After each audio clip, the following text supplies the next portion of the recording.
The broadcast is now starting. All attendees are in listen-only mode.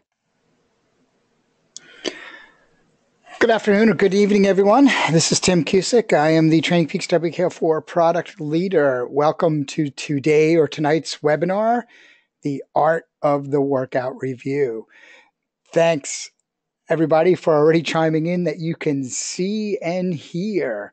I am going to normally I actually do these presentations from my PC, but because I'm actually going to dig into WKO4, I'm actually a little more comfortable on the Mac. So the Vo2 webinar program is a little different. So if you see anything odd happening, just let me know.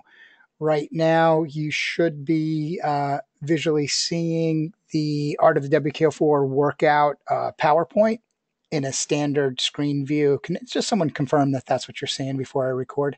Sweet. All right, let's jump right in because we got a lot of people on today, and I do want to try to keep this moving quickly. As always, I really encourage people to ask questions, particularly really at this point in certain webinars as we're kind of going a little deeper. I really encourage you to ask questions. Feel free to ask as we go. You can simply find the box on the right-hand side of your screen. It might be collapsed, so you might need this little arrow to open or close it. If you scroll down through your box, you will find questions. Open that. And right here it says enter a question for staff. You can go ahead and just type in a question. I have another screen that I'm looking at. I tend to blend the questions in. I like for you to ask as we go so that I can blend it in when it's pertinent and makes it easier to kind of circle back and not have to answer them at the end when you're going to have to sort of go back and remember what you're talking about and doing. So also my other kind of standard caveat, today is my opinion, right? And the reality is, as most of you know, have seen my webinars before, but I know we have a lot of users. I always try to give you some good background and fact and experience. And that's what drives it. But I'm also, as a coach and having been a coach for a while, I understand that application across a wide range of athletes can have some variability and differences.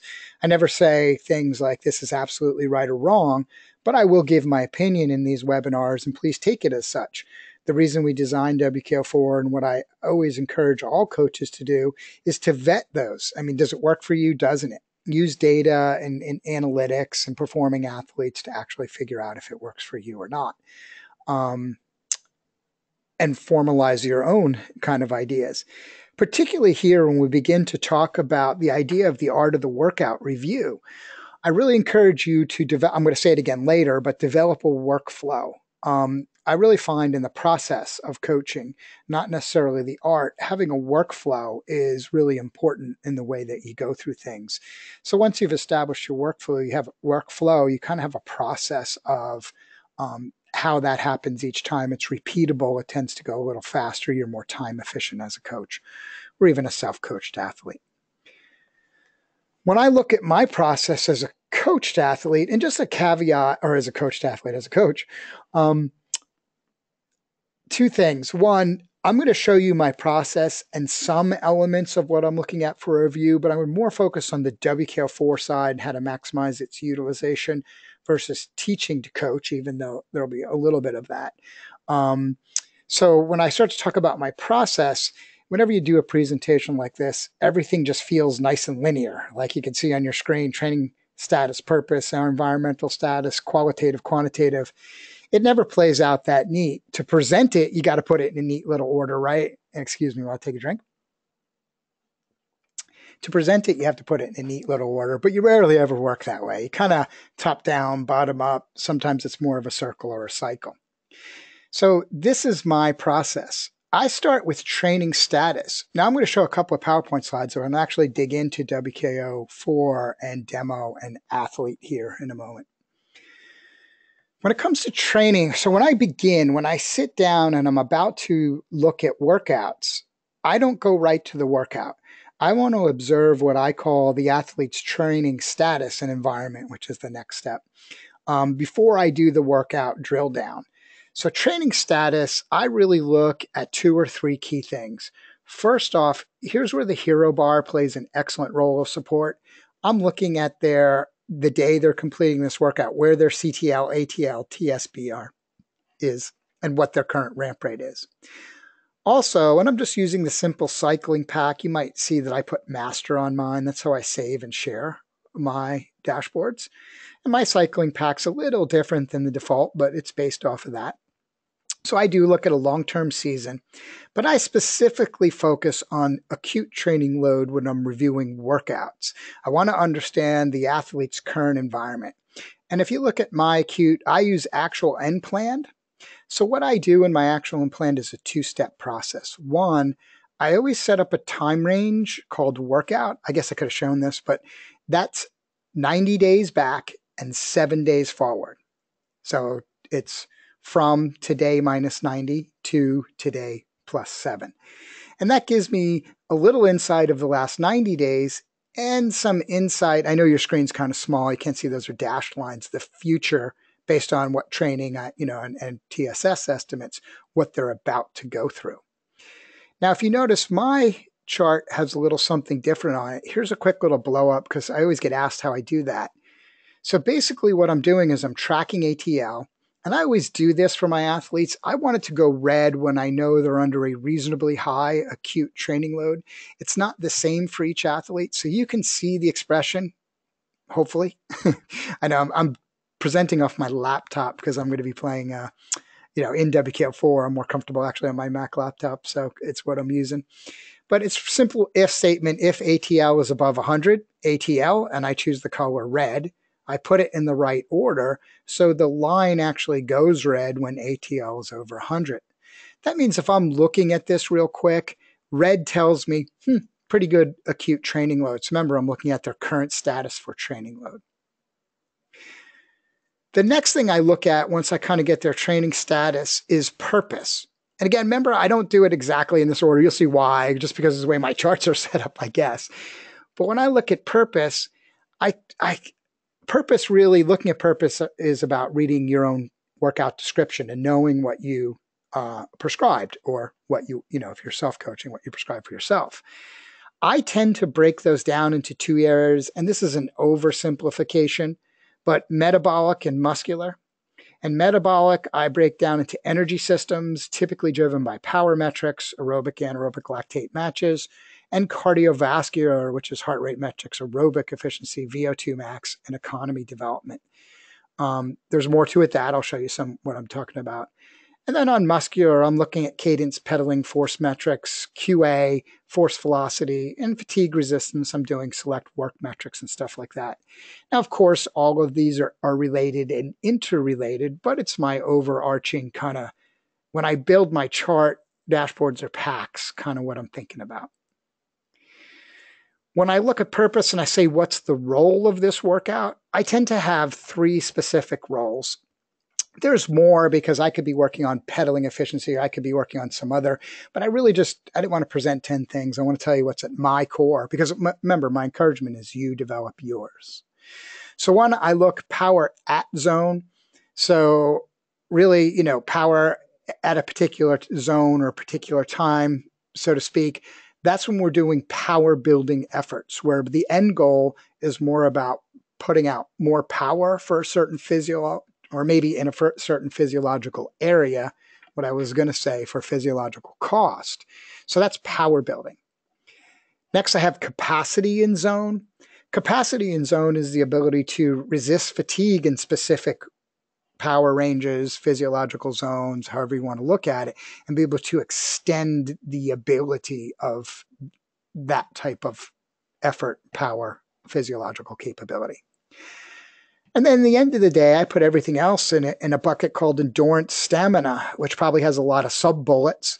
But the reality is I'm basically looking at a purpose of a workout is I wanted to raise power for a specific something. I wanted to raise capacity for a specific something, or I was doing general endurance and stamina. Now, tons of skills, tons of drills and things you might do in there, but the reality, these are my core 3. Next, I look at environmental status.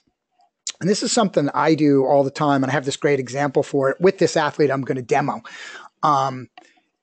the athlete I'm going to demo, I have her permission. You're going to see her name in and out, so don't worry about it. She gave me permission to demo it. So what I do is I have a little training environment chart. I did share all these charts this morning into the chart library. In my training environment chart, let me blow it up here. What I'm really doing, I'm looking at 2 pieces of data. Sometimes I used to have 3, but I took it out because it didn't do what I wanted to do. But the 2 that I have are, I'm just looking at daily temperature. So if you look over here, it's daily temperature in Fahrenheit. And I just put a little high-low mark on temperature. Because what I'm looking at before I review the workout, I want to understand what is the environment that the athlete completed the workout in. So first, I'm just looking at a general temperature because I feel temperature can have some significant effects, both high and low, on the physiological and psychological side of training. And then these little square dots are what I call home elevation. So all I'm doing here, I could have showed the expression, but all I'm doing here is I'm nodding the athletes. All I do is I take the first GPS point and the last GPS point, add them together and divide them by 2, right? So I'm taking the first and left where they started and ended and taking the average, because that 98% of the time, that's home. Whether home's you're riding the local group ride or you're riding it literally from your house, there tends not to be that much variation. That gives me insight if there's a big change in elevation. You know, one of the challenges in coaching with a lot of pros is they're all over the world, they're doing crazy stuff, and it's hard to even track. Suddenly the team's staying here, and the next minute they're up on top of the mountain, you know, so it gives me insight. Was there another change? So look what you see here with this athlete. Higher elevation, 5,000 to 6,000 feet, higher temperatures. Little time off, look at the season. So a little time off, kind of gets back to moving. Suddenly, colder temperatures, much lower elevation. Then bam, there's a change here, right? Higher temperatures again and higher elevation. Completed her summer training in Boulder, went back to London, comes back over to Tucson to train.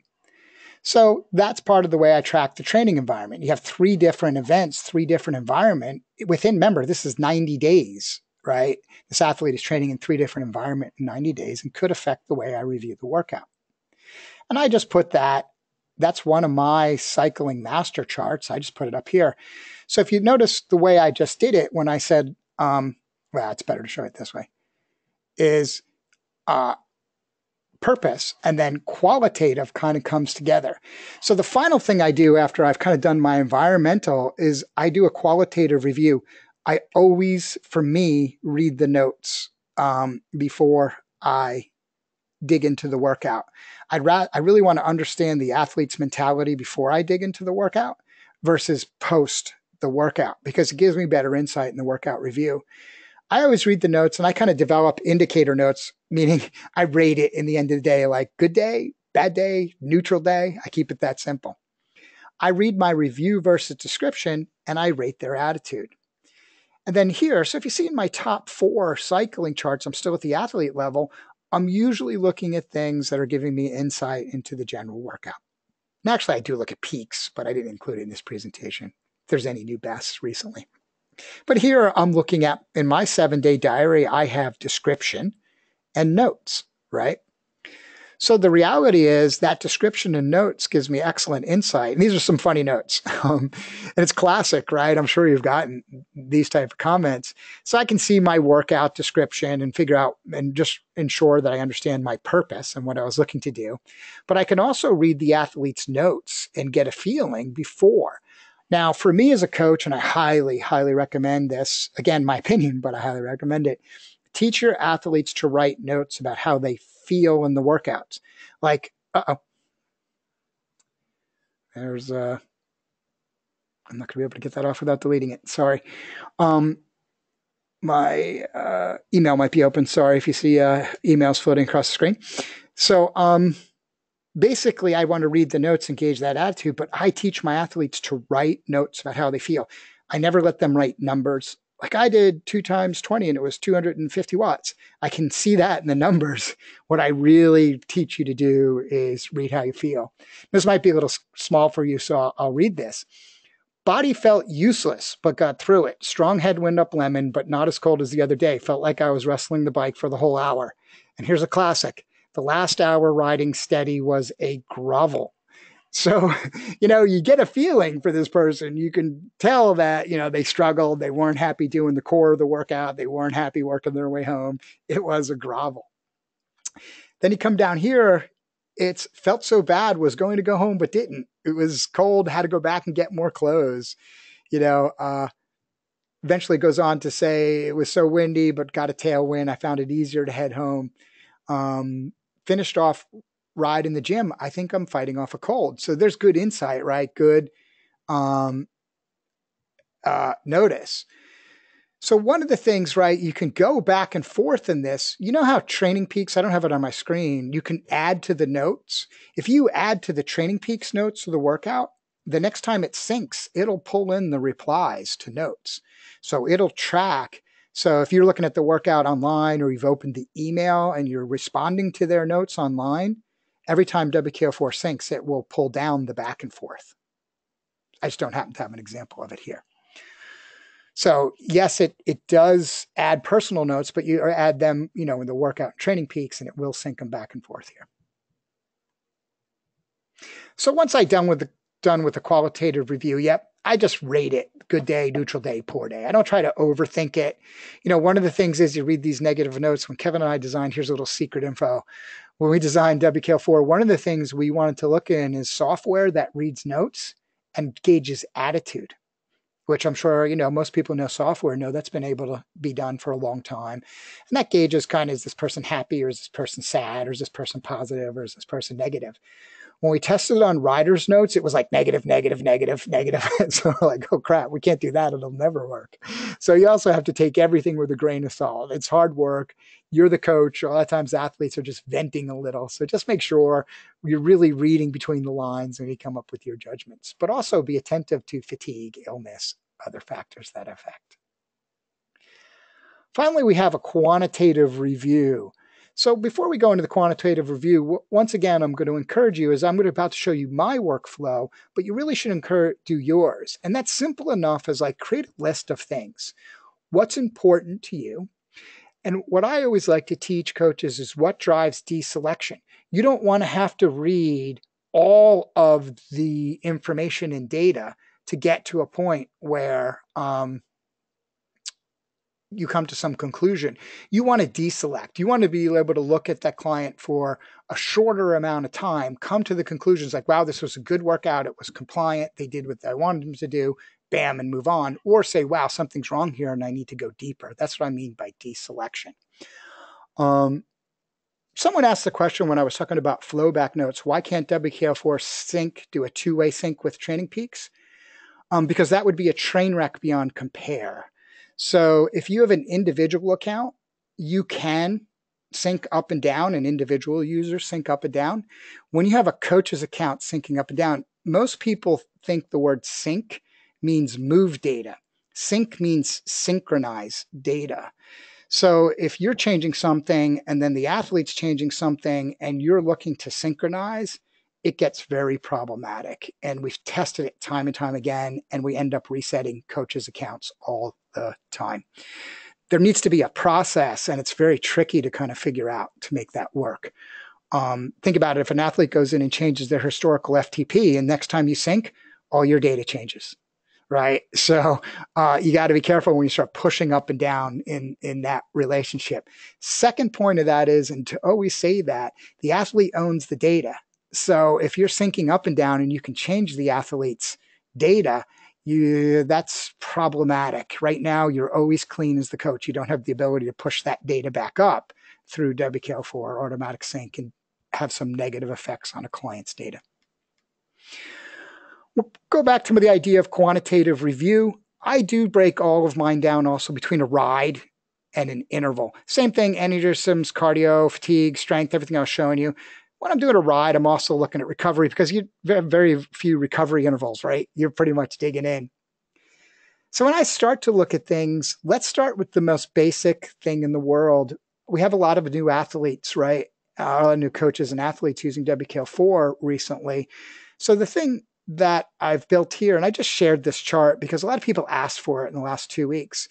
because we look at Garmin Connect and we have what's known as a shaded chart that just simply breaks things down into lanes. I've never put it in the library, strangely enough, but it's in there now. But when you start doing a workout review, you can have the simplest kind of review possible. And it can be just that, just a few key metrics, power, heart rate, cadence, and speed graphed over time. Obviously, the WKO4 goal is to go way beyond that, but don't get me wrong, it's feasible to do it. When we do it, we tend to do it in dashboards and chart packs, and then obviously customizable charts and ways to do things. So we're going to start with a dashboard. So when you look at a dashboard view, dashboard is a cumulation of multiple charts, right? And you can create multiple dashboards. This is funny. This kind of can confuse WKO3 users, but here's a simple way to explain it. If you come from that, in WKO3, you could set up one dashboard, right, and then save it as your .cht file. Here, you can set up multiple dashboards and save them. And then you can share them or send them to clients. You can do the same thing. You're just not limited to one dashboard. Not limiting it to one dashboard has bred some confusion, so feel free to ask in the Facebook group if that's confusing you. All right, let's start looking at some real data. This is Jane Pro Rider. She is a professional rider in the women's circuit. You're going to see her name at some point. Like I said, I can use her date. Her real name is Emma. Emma is a younger pro, still up and coming, doing a real good job. So just know that we're going to be looking at Emma. I will tell you right now, one of the problems with the Vo2 webinar, because it's kind of slaving my screen and sharing it, it's going to make, when I transition from stuff, some things might slow down a little bit. And if it gets stuck on your screen, put a message in there. I can kind of refresh, and I don't know if it's refresh or it's just time, but it might happen. Let's take a look first at a ride. So I have a ride here that I can read the description. Remember, I have to pretend like I'm drilling down in my style. I already know it's progressive endurance. It's why I always try to use the core of the workout in my name. So it reminds me as I'm doing the workout review what the core was. This is progressive endurance. I know I have this squished up a little bit because I'm using my laptop screen. I'm trying to give you guys as much screen as possible for viewing. Progressive endurance is really just my way of saying go out and slowly build a little bit of power across the ride. And so I know what I'm looking for in the workout. This is one, I remember I showed the environment. This is one of her first rides and returning to Tucson. She was struggling sleeping for a couple of days, so I know things weren't great. It was one of the ones we read the notes on. I think it was the second one we read the notes on. So in my workout dashboard, I have a set of reports. So a couple of things here, even at the dashboard level, that's kind of tricks and helps for a fast review. Don't forget the power of hover over. So a lot of times we have some charts that are busy and people will say, well, why are they so busy? Well, I'd rather have, for me, a lot of data on one because a lot of my review, I'm just doing that. And even in this is a 13-inch screen. So, it's small, but I'm going to expand and dig in here in a moment. I can do a quick look like this. And if that's not enough screen, what I typically do once I'm on the workout is I will close the left-hand explorer so I have a little more room to review my charts. So the reality is in your basic summary, I can look at power, heart rate, cadence, elevation, and grade, what kind of grade the person was going through. I have a basic summary of workout report. I keep my stuff pretty basic for the initial review. What I find with WKO4 is it's so easy to get lost in too much data. You really need to, and then which drags you into being overly precise or over precision, or maybe even, data freeze. The reality is on all of my review stuff, I try to stay pretty high level. It's when I see a problem that I start going diagnostic and drilling in. Do I like to get really deep? But I'm going to try to show you a couple of tricks and elements here. So this dashboard, if you're new, I think this is the default dashboard. I don't think I've changed this at all. Has some great information in it. You see power, you see intervals, and some different ways to click on things. You see the good old-fashioned classic time and zones, a great way to kind of get a quick overview of a workout, and a quick drill down and look. You have distribution charts. Now you can scroll within a tile. I have quadrant analysis, trend and work, which I'm going to go into deeply in intervals. I have Vo2 Max, shifting. This athlete doesn't have a shifting, electronic shifting, and other factors. I actually have the data spike ID and sensor data here if I need to fix. So this gives you a pretty good start, a pretty good cycling. But for me, that's not the way I review things. I use the workout eye level review.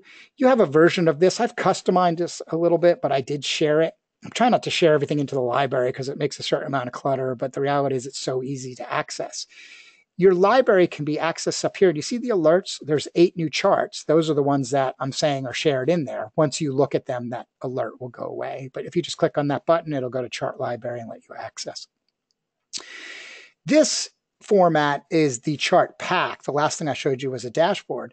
Chart pack has the parent chart up top, and then all the associated child charts down below. I do use eye levels generally at all given times, sometimes in transition season before you get your power duration curve right. It's not always the best way to do it, but I generally, work my way through with eye levels. What I like about this is it gives me a good visual view. I'm tracking power. I can always hover over and see the power. Or if I wanted to see individual zones as they build, I can look at individual zones. So I leave those in the legend to kind of give me the number. A lot of times I would take that out in certain other reports, as you will see. But I can see the green is active, and I bet you the colors, everything will look more gray to you guys because of the Go2 meeting. But you can see here active recovery, here's endurance, here's a little tempo, right? So I can see where she was completing her workouts. I can see this little pickup here. She was getting better in endurance, had to stop, and finished with a little more energy.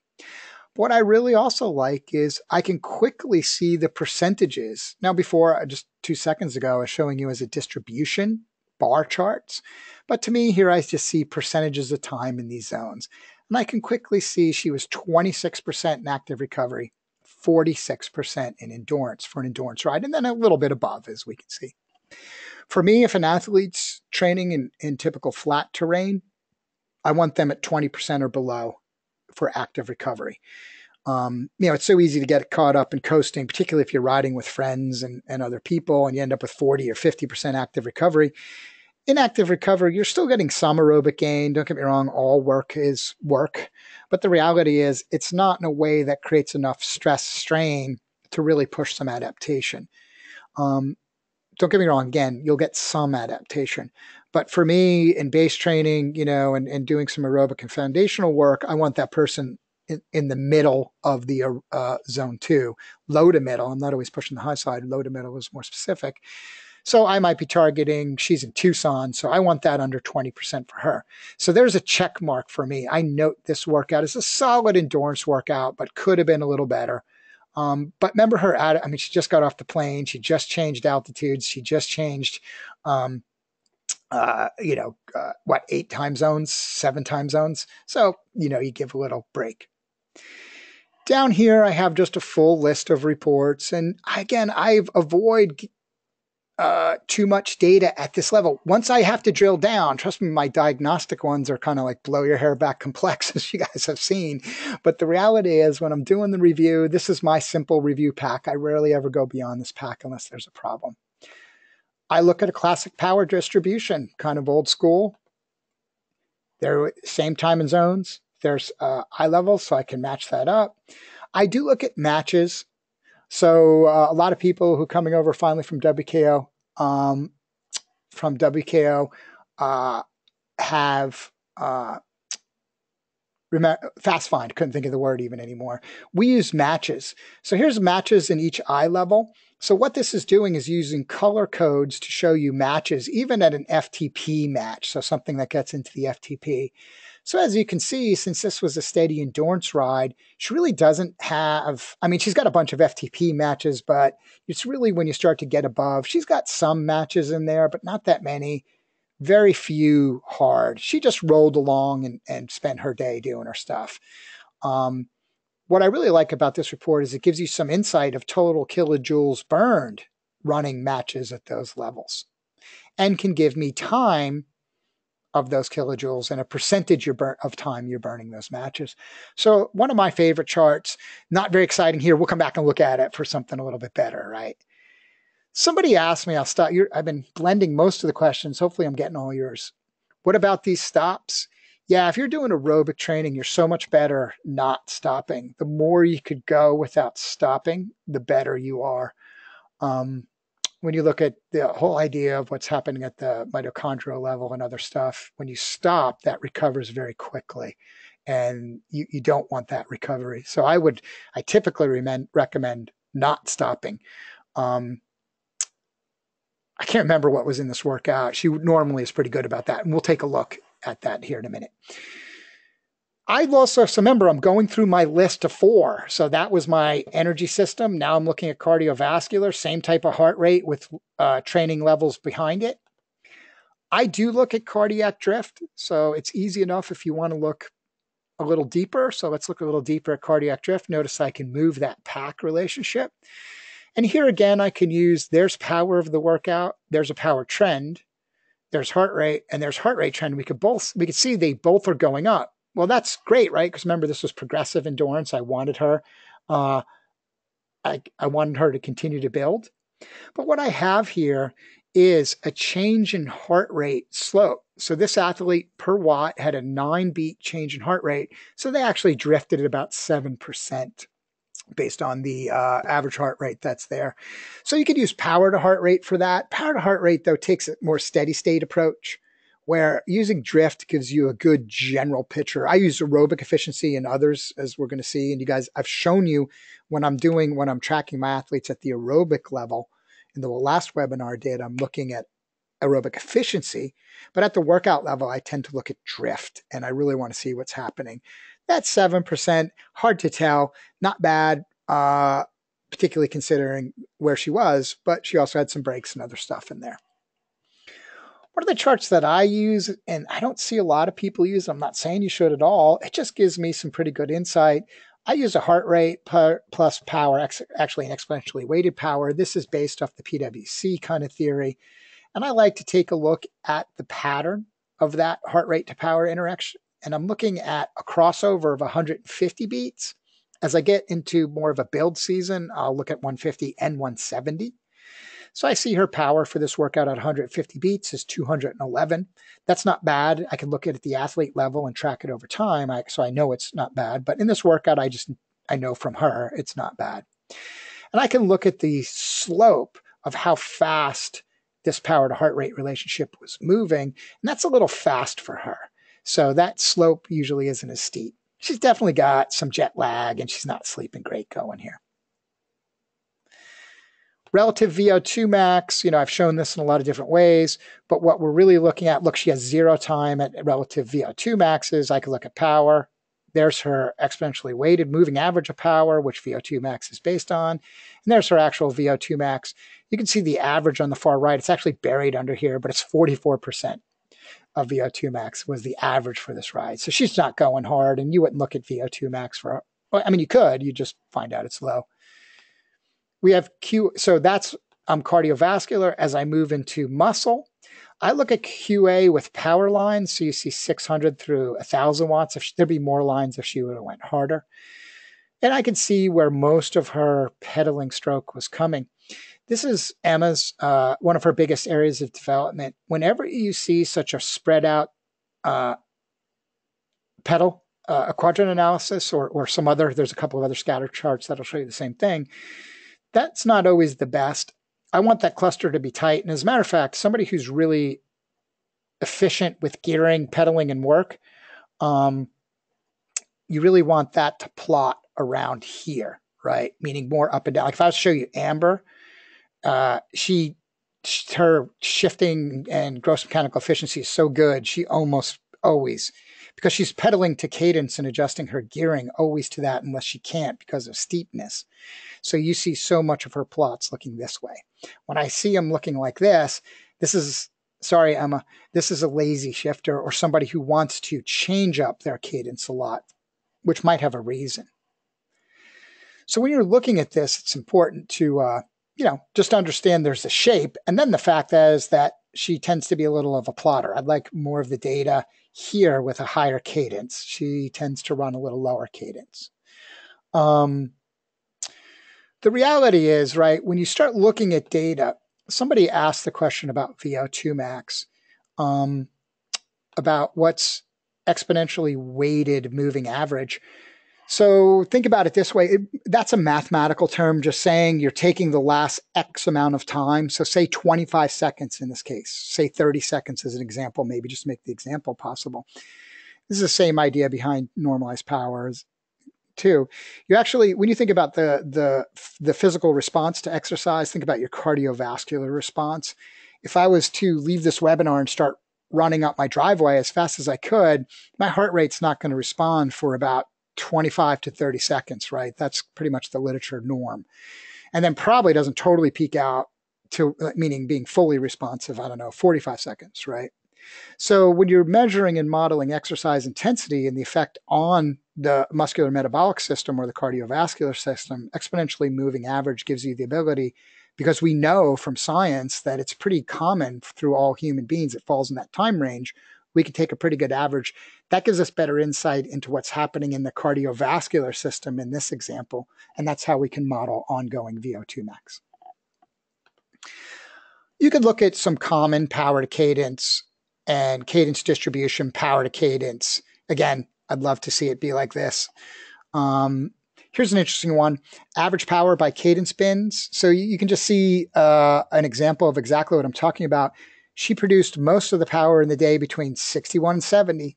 So for a good pro, easy endurance rides are a great time to focus on your spin. Pedaling efficiency is not a bad thing to have. Don't mistake that with efficiency. I already have 2 questions on that already, but I'll tackle them all at once here in a moment. We'd like to see that be a little higher. You can look at average effective pedal force per cadence. So all kinds of things we look at a muscular level. Here's one you don't have, but I'm going to show you something else. So for me, when I'm reviewing a ride, that's pretty much my go-to pack. I use the same pack when I'm looking at singular interval workouts. So here is an hour of power workout, which is basically an hour of high tempo SST that has some bursts every 5 minutes or so. I meant that one. So, and I'll jump back and forth with this with interval a little bit. So just let that, oh, that's why I need an entire workout. So now I'm looking at the workout. Here you see the same rider kind of getting back into it now a couple of days later, been in Tucson, they're on the move.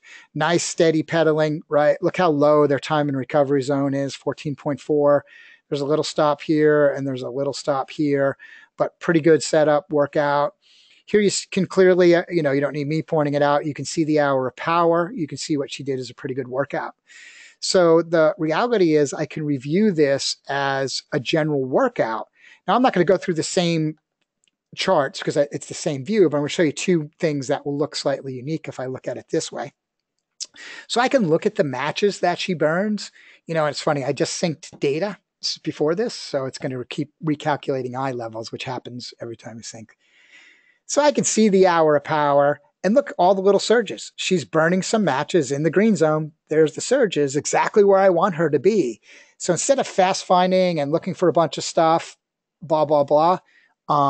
The reality is you can look right at what she burned. And if I look over here, she burned 105 kilojoules in those matches. So I also can understand total kilojoule utilization during those. Then you can see some of the blue ones where she was in between. Gives you a pretty good feel. Notice we have elevation going on in the background. So yeah, if you don't have this matches chart, like I said, just click your chart library, look at the name, Workout Eye Level Review. I added it to this chart library. You can access it at any time. The only other chart I was about to show here that I'm going to go into interval review is I had progressive cadence. So remember I said, and this is one of my secret charts. I shared it with you guys. Everybody owes me a beer if you ever meet me. This is pretty cool. Super secret till now. So I run a cadence spin. I am a believer when you're looking at muscular fatigue, one of the habits so many athletes do have, and if you're a pro rider, right, you have to be able to perform late in races. The number of pros who came to me and said, just test it. I can be a pro, coach me. I can do 6.0 as a male or 5, point something as a female in a 20-minute test. And I say, okay, but I need you to go out and ride 4 hours at tempo and then do it. And they can't come close, right? And the reality is their energy system usually isn't developed well, or they're just simply not capable of doing that to make the jump. Or they have a muscular fatigue resistance issue. It's more often the fatigue resistance issue. The capability might be there, but they don't have the fatigue resistance. That's often seen that as people fatigue, not only does their pedaling stroke go to crap, you always hear it like, oh, they're pedaling squares and all those deals, but cadence tends to drop right underneath that. I think everybody knows that.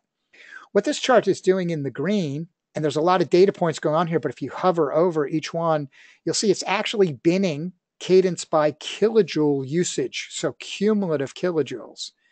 So as she gets to 100 kilojoules, 200 kilojoules, 300, 400, no, I don't need to read them all out, 1100, 1800, 2000, and I can see the overall trend as she burns kilojoules, what's happening with her cadence. This could be mental, this could be physical. I'm going to show you another example of this in a little bit, but it's pretty cool tracking. And I know there's a lot of data points because I move this around for different athletes. So you could just go in and fix your index to be whatever you want. But as long as you hover over, you'll see the data point down below. Down here, I just have elevation because sometimes if the elevation gets steep enough, or if I'm looking, I took out R grade just to make this calculate faster with a rolling grade, that might be the cause of some drop. But the reality is, this tells me this athlete needs to continue to develop some fatigue resistance in their pedaling style. Now, that might be physiological, i.e. that they're so tired they can't pedal, or psychological, their mind's just wandering, they're not thinking about it, but it's something I might want them to work on in the workout.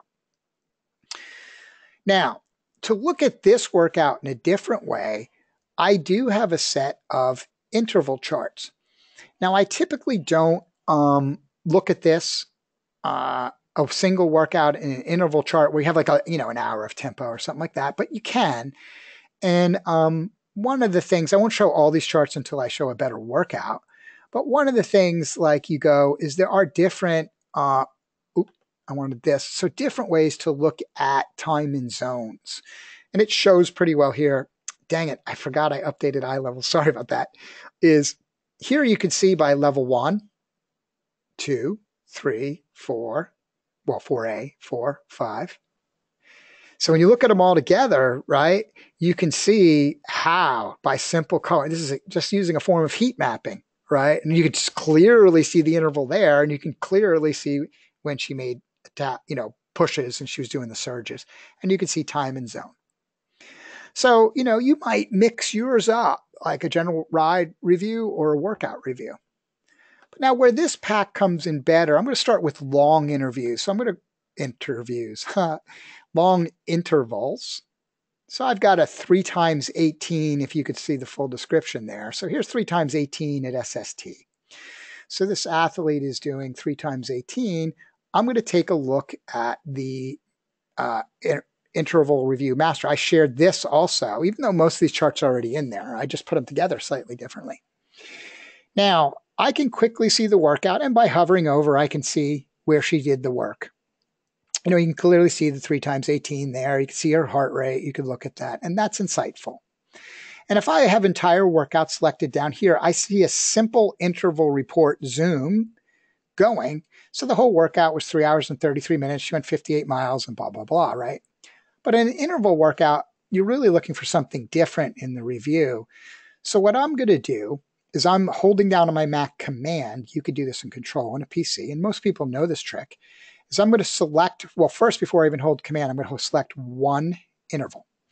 Now notice lap 6 lights up. You see lap 6, it's gray. That's because the top chart, the parent, is in highlight. But the bottom is in zoom, so you notice now the information changed, and it's only showing me the information from that interval. Now, if I wanted to zoom in on this interval, all I have to do is click on the lap 6 and zoom lap 6, and it would zoom the top in on the interval. Then if I wanted to unzoom, I would just go back to entire workout and unzoom, or go back to entire workout. So that's how you do zoom. But I really want to look at these 3 intervals as a whole. So all I'm doing here in the right-hand explorer, I'm holding Command or Control down, I'm choosing all 3 intervals. So now if you notice what happens here, I get all 3 intervals highlighted so I can see when they happened in the workout. But down here, I get each individual lap reported with data. And in this data, I've got a couple of tricks. So in my simple report, because I don't need to know all that much until I start drilling in. Duration, power, you can see how well she's doing these intervals, right? 249, 250, 250. She's right on it. She's right on target. And I'll talk about that in a second. I look at as percentage of FTP. I know IF is similar to that, but not always the same. There's some different, remember you're looking at average power. So the reality is it gives me some different insights at times, not in these kind of workouts, but I'll show you when. VI, she's just flat and steady. You notice she's climbing. She's going all the way up lemon. So she does one lower, higher, higher.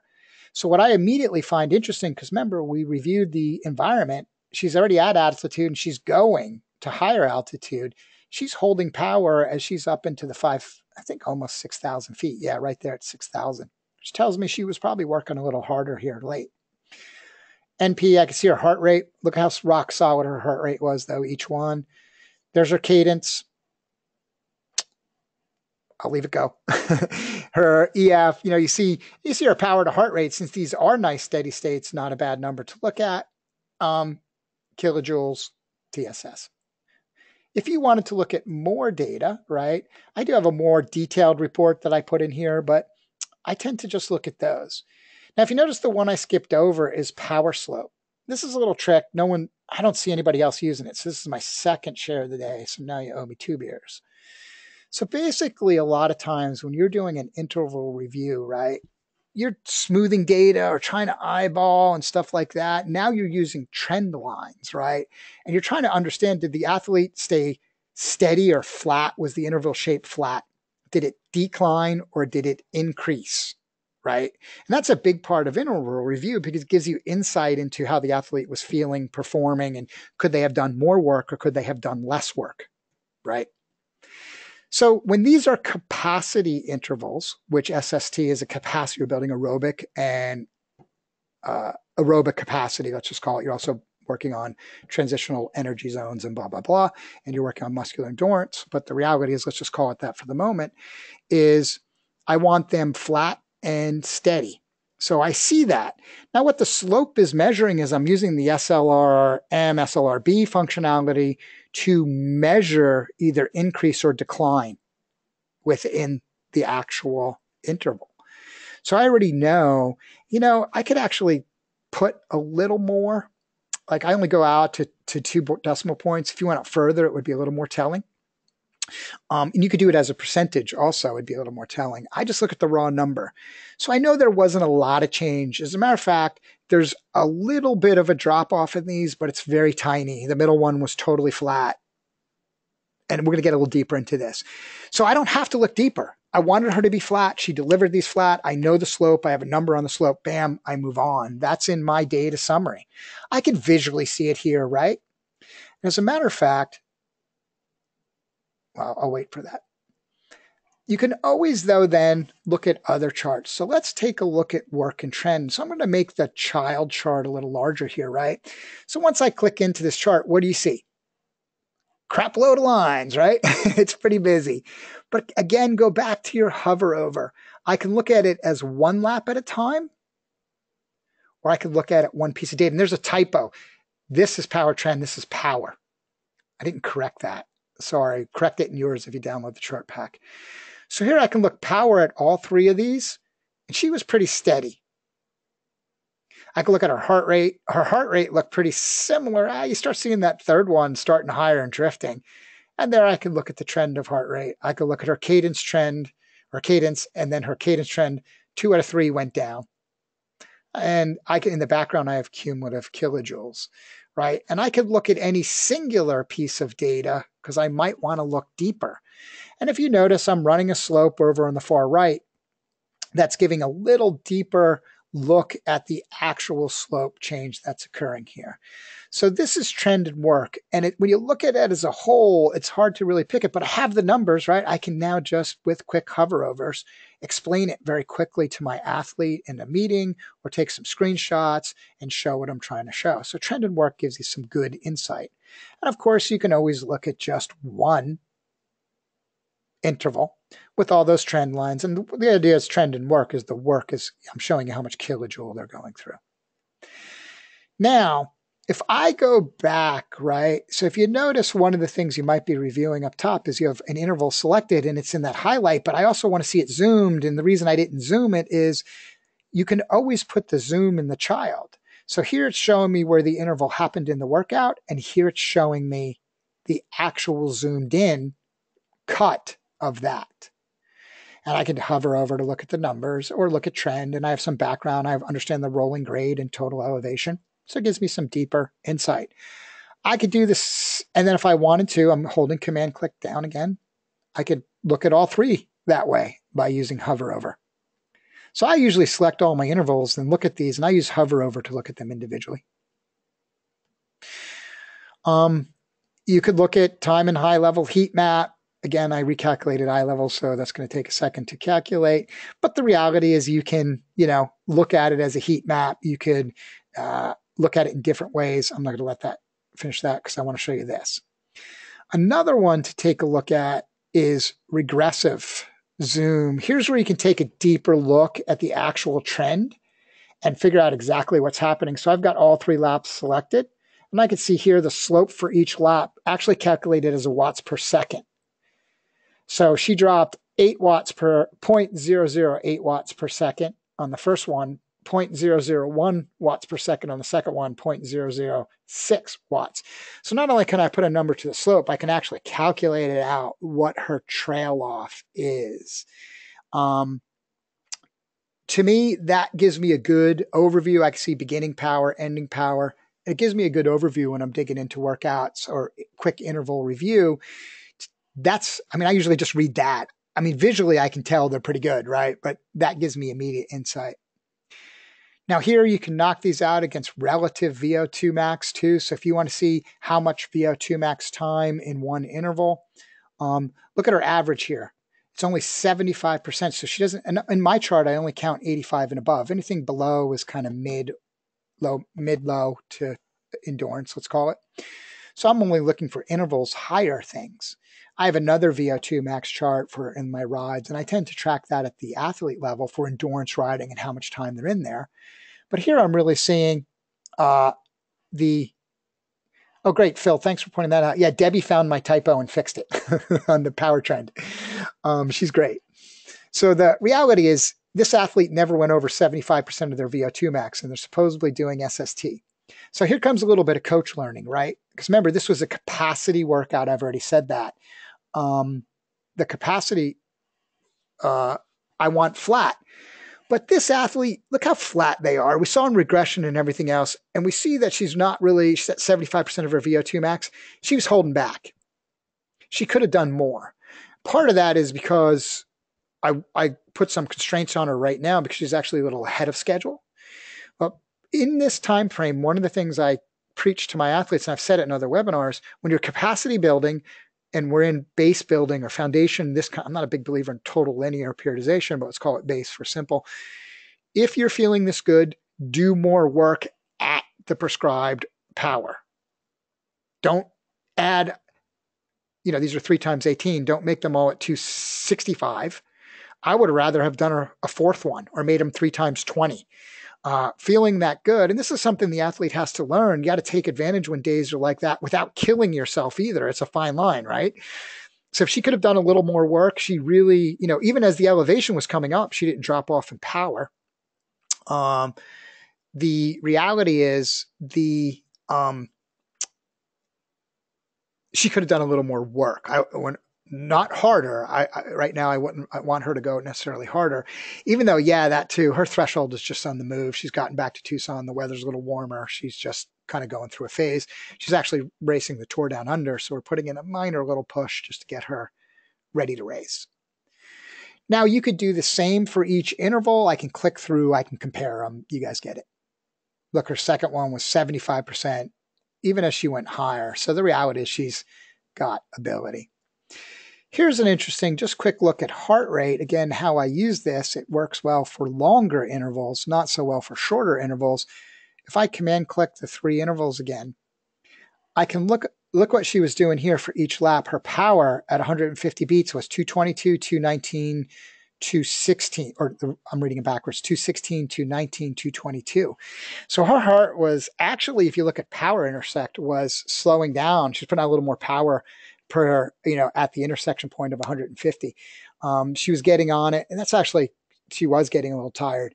So it gives me some good insight. I can look at the slope of how her heart rate comes up each time, and it gets steeper, which you would expect within fatigue. So that gives me insight into the cardio response. Let's look at her cadence of all. Well, let's look at one. Yeah, it's not enough kilojoules to look at one, but I think we can look at this entire workout. Yeah, it won't work. Those intervals are too short. But if I would go back to the, like I said, the hour of power, she dropped each time she added 100 kilojoules. I should have showed you that because you would have seen it. The trend line was like, she was just fatiguing. Each surge cost her effort, and she was fatiguing out. So if you don't have these new charts, make sure you sync. The charts in your chart library will only update upon syncing. So make sure you sync and you use the newer version. It will say updated and have the date that it was updated in the packet. So I do use the older version, but then I customize them to me. I pushed my customized ones back up there today. So make sure you sync your WKO4 so you get the new packs. All right, let's look at another workout or two. I'm going to go a little faster now that you're getting the idea. This is a shorter interval workout. I'm going to go right to the interval review master that I have open. I'm going to close my left-hand panel for room. Here she is. And this workout was actually last summer because we haven't done this kind of work clearly yet. And this is an 8 times 2 minute workout. So I'm just going to highlight these. Now, the purpose of this workout was to increase power. And I think I got them all. If not, we'll catch it. Yeah, so I can see them all highlighted up here again, right? I can see them all highlighted. And here I'm seeing the report of each. So in these 8 times 2 minutes, we're trying to increase power, right? You might say, is this anaerobic capacity in old language, or is this Vo2 Max in old language? The answer is yes. So look at her watts, 365, 350, 348, 345, 346, 341, 338, 343.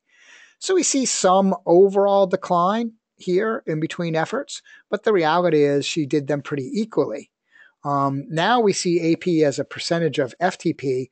We see, 1/4, because here normalized power and IF is a little all over the board.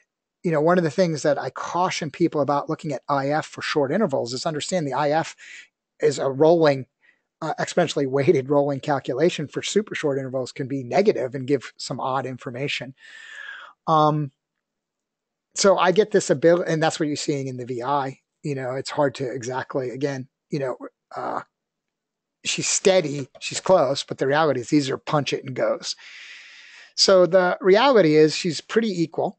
She's doing good power. Look at the slope here. So her first one actually declines in slope, and then the rest are actually positive, meaning she's finishing stronger than she started. So while I finish reviewing this workout, if anybody tells you, remember this is a power building workout, what might be wrong with this workout from this athlete? If you have a good answer, put it in your question box, and but I will tell you here in a minute, in my opinion. So I see her heart rate, and definitely her heart rate's coming up, right, for the efforts, because there's shorter rest in between. And her RPM, she's doing her dealio, and we powered her heart rate, things like that. It's just too short to be relevant. So I can look at trend and work here. I can go right to the same process and start looking at the power trend of each one of these workouts, but I already know the slope numbers, right? So I really don't necessarily need, I just didn't click in, that's why I don't see numbers. So I can see different trends if I want. I could do it down at the power. So look, most of them are sort of positive. Most of them are changing. So the reality is, this is funny, and this is an opinion. So I've gotten about 15 answers to this, of which half are one side and half are the other. So in this workout, she did not go hard enough. So the idea of the workout, and I didn't say this well in the beginning, was she's building power. So we want power. She's not going hard enough. If you do this kind of power at anaerobic capability workout, the overall drop off is too low. You would expect them. I always coach to my, again, opinion. I always preach to my athletes, do the first one controlled so you don't blow up the first when you're doing power, when you're really going for the max, right?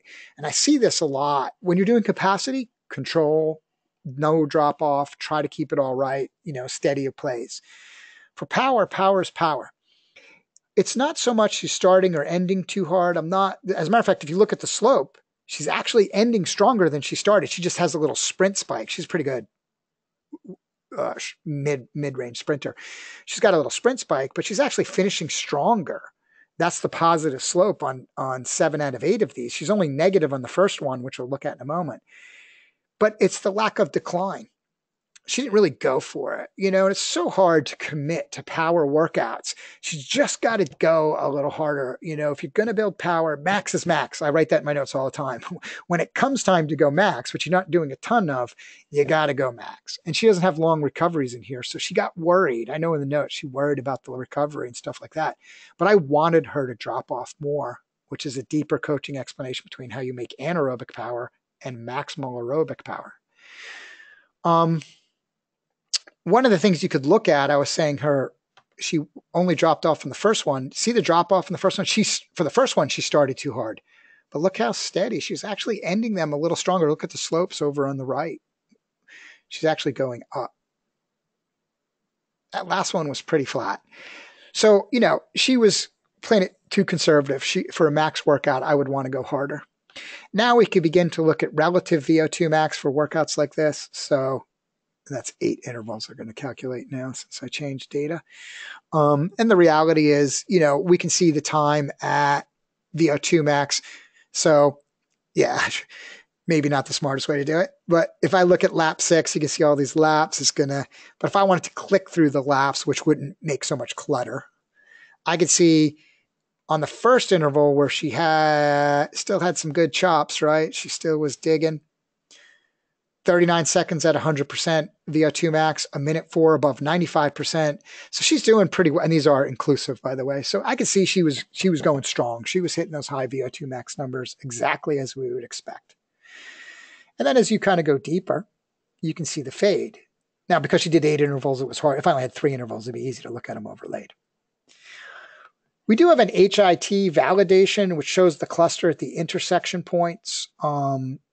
This is it's in the Hiit webinar, but here I see she was hitting these, and this is really, we didn't do these in what I would call a classic Hiit format, but it still gives this insight into how she clustered, in those reports. I could look at heart rate, but here you're talking about heart rate went from low to pegged, right? There wasn't a lot in between, so that heart rate is only going to show me low to pegged. So that's another way of reviewing. So this format, so when we were looking at the interval format, right, of the classic SST workout, this is what's known when you look at these intervals. And I put this just here to show the interval itself is, if you pick one, you want that to be flat. You could refer to this as the top hat. I've seen that in a lot of different places. You want that capacity building at interval to be a nice top hat. When you want power intervals, I want a little more of this kind of decline. Is that the workout I was looking at? I want a little more of this type of decline that you're seeing here. Now, more evidence is showing of recent that steady state high power is paying off, might be a better solution. So stay tuned. I might change my tune on that as people are researching that more and more. But right now, I like a shorter interval to have that decline, or that shark fin style, because the shark fin style, I want the little extra neuromuscular power boost of the explosion. So it's not so much that it's going to give me pure better power at anaerobic. It means that little dig, right, gives me a little bit of a neuromuscular power advantage. So for power building intervals, I tend to look more at this decline or shark fin style interval. So a final quick review, and then I can stay on for as long as questions. Like I've totally surrendered in doing any of these under an hour. I totally. Is, let's take a look at sprint work. So there's a chart called Graphical Sprint Analysis. This is a sprint workout where you can, let me just close it to give you a little more room. If I just look at power, this athlete, she did 3 times long sprints, 3 times medium, or 3 times short sprints, 3 times medium sprints, and 3 times long sprints. So just as a quick review, what I'm looking at, I marked her long sprints. So there's 1, 2, 3. So I have all 3 of her long sprints highlighted now. I can always look at it like this or like this. There's her power. She tends to have that power function. See how that is? She shoots right up in power. Then she's got a step down, and a step down. Anybody know what she's doing there? It comes at around 100 cadence. She shifts. So if the athlete needs to get better at developing her sprint coordination, being able to carry that power up to a higher number, be able to spin that out more towards 120, 125. The shift immediately costs her power. You can see it each time. So we would want to carry that higher. She would probably have a little more explosion. Down here in the reports for such is this time, I've been stacking everything horizontally just to show you it can be done. This time I stacked it vertically. And here I can see your sprint max power. What I'm also looking at is max torque. And that's a calculated torque. In that sense, she doesn't have a power meter that's putting out torque, but it's still a reality of what can be in here. An average effective pedal force. What I find interesting about this athlete, and it is true, when she goes higher torque, so she's grinding a little bit more, she does put out more power, which produces more velocity. And she actually sustains it better over the first 10 seconds of the sprint. So when I'm doing analyzing sprint, I'm looking at a lot. I'll look at, some acceleration, how quick, because at the end of the day, it's not about the power. It's about the acceleration, from speed A to speed B. How fast you're changing that velocity is really what it becomes about. And you can look at different quadrant analysis and stuff like that. So there's just some different ways to review workouts. You can use the same for maybe longer, not the same as that, but if you wanted to look, same idea. Here's a longer Vo2 Max workout. You can see the Vo2 Max work in there. Again, you can see this athlete's actually getting stronger, which isn't always the best habit. It tells me it's a good habit. I'd rather have the reverse than, I'd rather not have it declining every time unless it's a max and I want that, which is, infrequent. But still, she might be able to go a little harder in these ones and commit a little more to the intervals. But that is what it is. Or you could do the same if you're looking at Tabata or micro style intervals. The same analysis holds true. And I could take you through the same process. Tabata is always kind of fun to look at heat maps and some other things and how that goes. You'll get a real understanding of how the fatigue begins. You can even see it here in power. So she does a very good job of staying in generally zone 5 through 1, 2. You're looking at the Tabata interval number 3. But look, she actually digs a little harder in the last couple of surges. So it gives you interesting insight into Tabata, micro, different interval formats. So these charts work as a good play on that. Okay, that pretty much is the overarching presentation. I tried to give a couple of coaching ideas, but really more focused on charts and a workflow of workout review. I did share all those charts. If not, I know one person said they didn't see them yet. I think that was because of refreshing the sync. But if you don't get them, email us at info@WKL4 and we can make sure you get them. I see a couple of longer questions in here, so I am taking questions at this point. I'm trying to see if I could. There we go.